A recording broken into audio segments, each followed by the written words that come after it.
स्वागत है आपका हमारी एक और नई वीडियो में। और आज की वीडियो में आपके लिए लेकर आए हैं द मार्शियन मूवी का रिव्यू।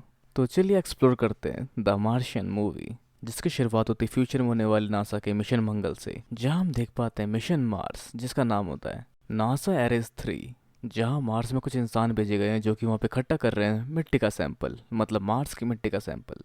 जहाँ सब कुछ सही जा रहा होता है, लेकिन तभी इन्हें पता चलता है कि इनकी तरफ बढ़ रहा है एक तेज तूफान, जिसकी पावर है ओवर 8000, मतलब 8600 न्यूटन। जहाँ मिशन को रद्द करने के लिए एक फोर्स डिसाइड की गई थी जो होती है 7500 न्यूटन्स। मतलब इससे ज़्यादा फोर्स अगर इनकी तरफ आए तो इन्हें मिशन छोड़ना पड़ सकता है। जो समय था इन लोगों को जगह को छोड़कर निकलने का, वरना इनका रॉकेट पलट जाएगा और ये कभी मार्स नहीं छोड़ पाएंगे।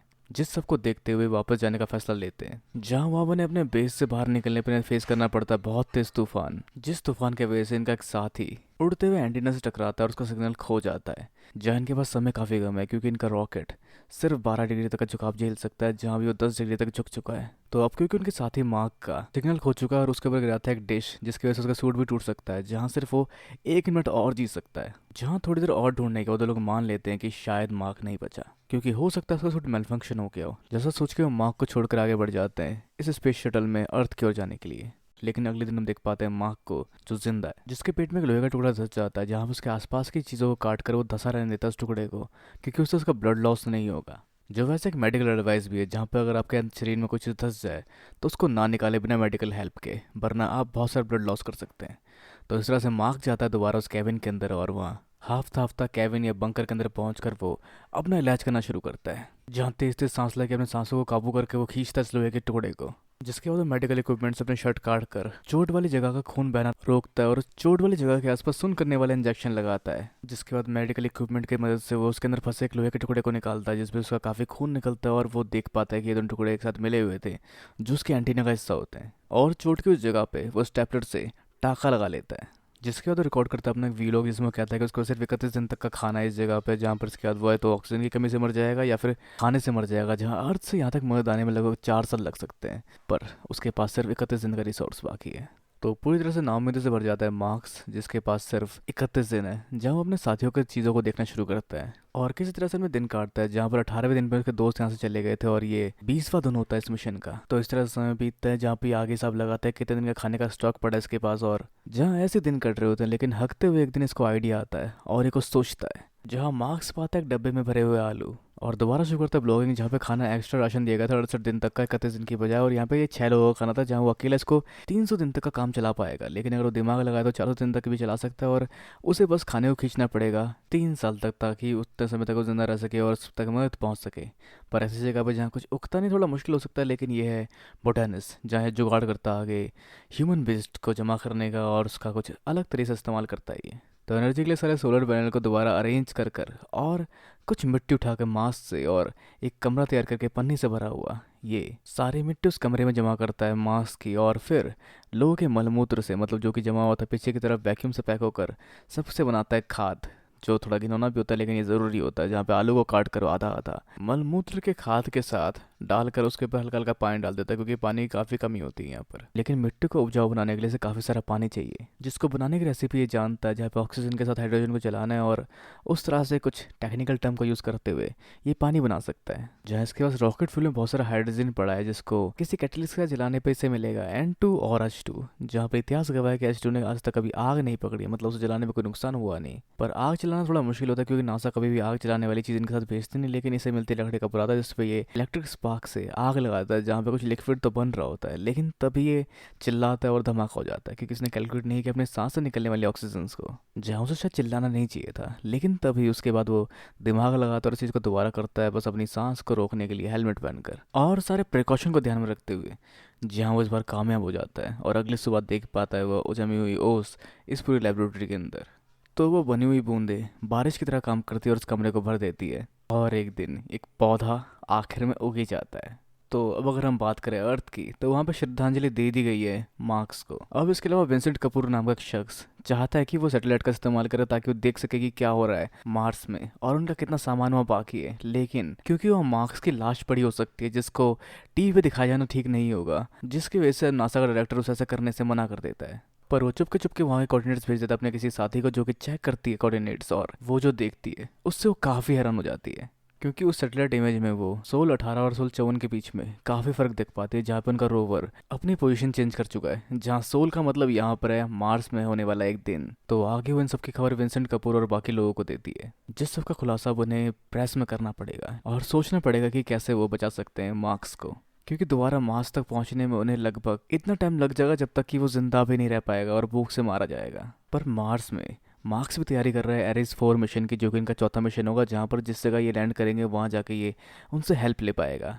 और उसके लिए हर रोज़ वो दूरी तय करता है, जहाँ रात को ठंड हो जाती है मार्स में, जिसकी वजह से रात को सफ़र कर पाना मुमकिन नहीं है, लेकिन जिसके सोल्यूशन के लिए वो यूज़ करता है रेडियो एक्टिव पदार्थ का, जिससे गर्मी निकलती है और रात में भी उसको गर्मी मिल पाती है। तो अब दूसरी तरफ अर्थ में डिस्कस हो रहा है उसके बारे में कि वो जिंदा है, और इस बात को मीडिया में बताने के बाद ये उसकी मूवमेंट को देखते हुए समझने की कोशिश करने की वो आखिर करना क्या चाहता है।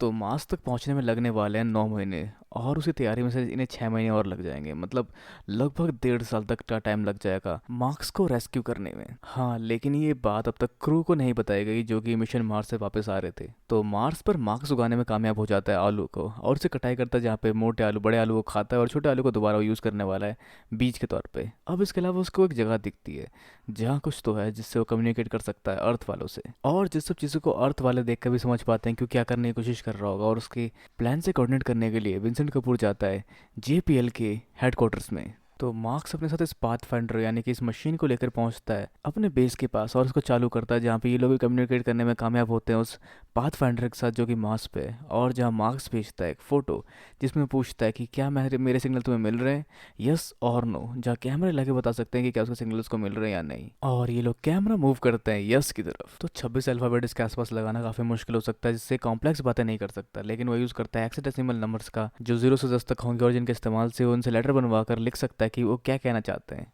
तो उनके कैमरे के हिलने के साथ साथ वो सारे नंबर नोट करते हुए कन्वर्ट कर पाता है उनको टेक्स्ट में कि क्या बात कर रहे हैं वो, और उसके हेल्प से उन्हें मिलता है कुछ कोड्स, और जिनके इस्तेमाल से वो समझ पाता है रोवर को हैक करने का तरीका, जहाँ पे उसको कुछ फ्रीक्वेंसी चेंज करनी और ऑपरेटिंग सिस्टम में चेंज करके रोवर के वो जोड़ सकता है उसको पाथफाइंडर से, और दोनों इस तरह से कम्युनिकेट कर सकते हैं पाथफाइंडर के चैटिंग ऑप्शन से। तो जहाँ मार्क्स जान पाता है कि क्रू को उन्होंने नहीं बताया कि वो जिंदा है, जिससे वो थोड़ा नाराज़ होता है। लेकिन आगे क्रू को 4 महीने हो चुके होते हैं मार्क्स को छोड़े हुए, जहाँ सब अपने अपने मिशंस को कर रहे होते हैं।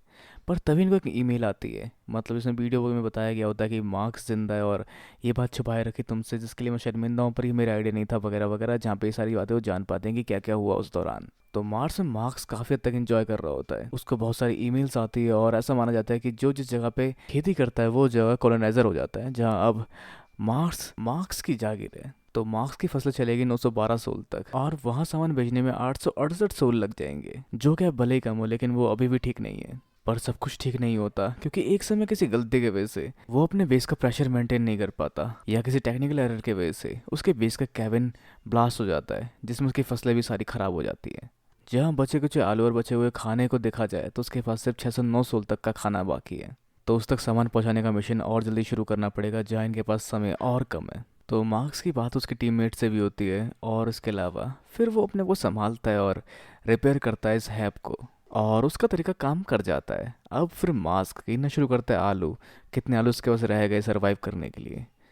और हम बढ़ते हैं अर्थ में एक शख्स की ओर जो शायद जीनियस माना जाता है, क्योंकि इसने बहुत सारी पागलपंती करके इसका सबूत दिया है। पर अगर हम बात करें काम की, जहाँ डिस्कस हो रहा होता है मार्स में जाने का प्लान और मार्स और अर्थ की पोजीशन की, तो वो बिल्कुल ठीक नहीं है। लेकिन तभी से कोई आइडिया आता है जिसको लेकर एकदम से उतावला हो जाता है। अब इसके अलावा अगर हम बात करें नासा की, तो लोग प्रिपेयर हो चुके हैं एक टेस्ट को छोड़ने के लिए, जो कि क्वालिटी टेस्ट होता है, जिसकी वजह से किसी भी एयरक्राफ्ट की फ्लाइट कैंसिल की जा सकती है। लेकिन इस पॉइंट ऑफ टाइम को देखते हुए वो इस टेस्ट को कैंसिल कर देते हैं, क्योंकि समय की कमी और किसी भी एयरक्राफ्ट में कमी बहुत कम परसेंटेज में आती है। तो हाई चांस है कि काम बिल्कुल चकाचक होगा बिना टेस्टिंग के।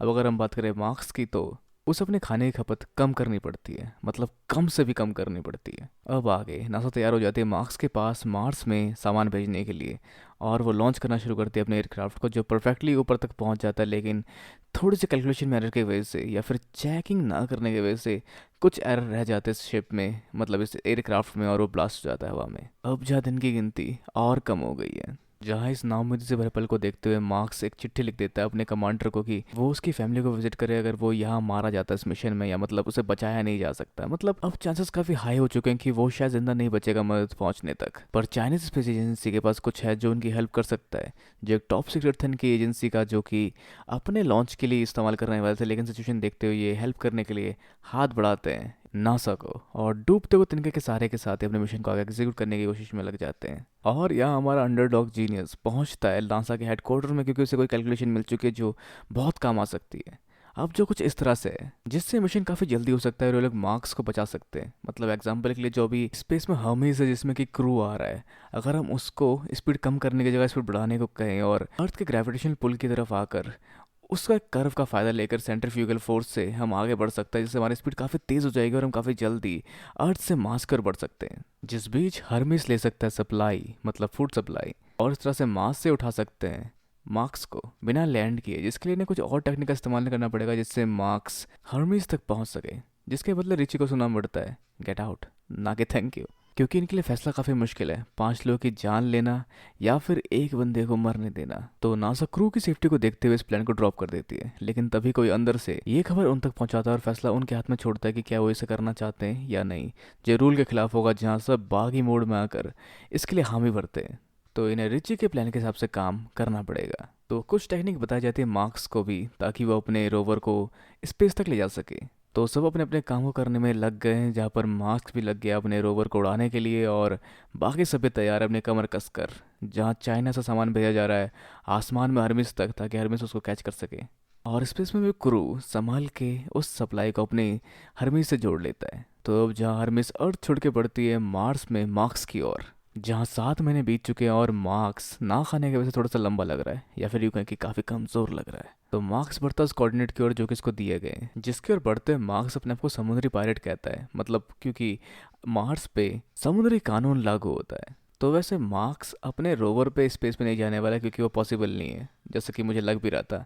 जिसके लिए उसे देने वाले एक मैव, जिसके अंदर का बहुत सारा सामान निकालने वाले, ताकि कम फ्यूल में कम वजन के साथ वो ऊपर ले आ सके मार्क्स को, जिसमें ऑलमोस्ट उसका छत और खिड़कियां भी हटा दी जाती है। मतलब वो कम वजन में कन्वर्टेबल शिप में, जहाँ पर पन्नी लगा के जाएगा इन सारे गैप्स में वो, ताकि स्पेस की हवा अंदर ना घुसे। मतलब स्पेस हमें बाहर ना खींचे, अंदर तो कुछ घुसता ही नहीं स्पेस से। बोले तो एकदम एयर टाइट करने की प्लानिंग में है ये, जो काफ़ी कॉम्प्लिकेटेड अभी इस लेवल पर, जिसको लेकर सब उतने ही हैरान है जितने कि हम लोग हो रहे हैं। तो मार्क पहुंचता उस जगह पे जहाँ पे उसे ऐसा करना है, और ढूंढ लेता उस मैप को और उसके पुर्जे अलग करना शुरू करता है, जैसे खिड़कियाँ, छज्जा और बहुत सारी चीज़ें। जहाँ छज्जे और खिड़की को ढकना शुरू करता है वो तिरपाल से या हब में यूज़ होने वाले कपड़े से, जो काफ़ी स्ट्रॉन्ग है, मतलब कोई फैब्रिक है जो काफ़ी कमाल का, जो एयर टाइट भी है। तो हर बीच में प्लानिंग करनी शुरू करते हैं कि मैप को खींचेंगे कैसे, जहाँ मैप की स्पीड 5 मीटर पर सेकंड से ज़्यादा नहीं होनी चाहिए।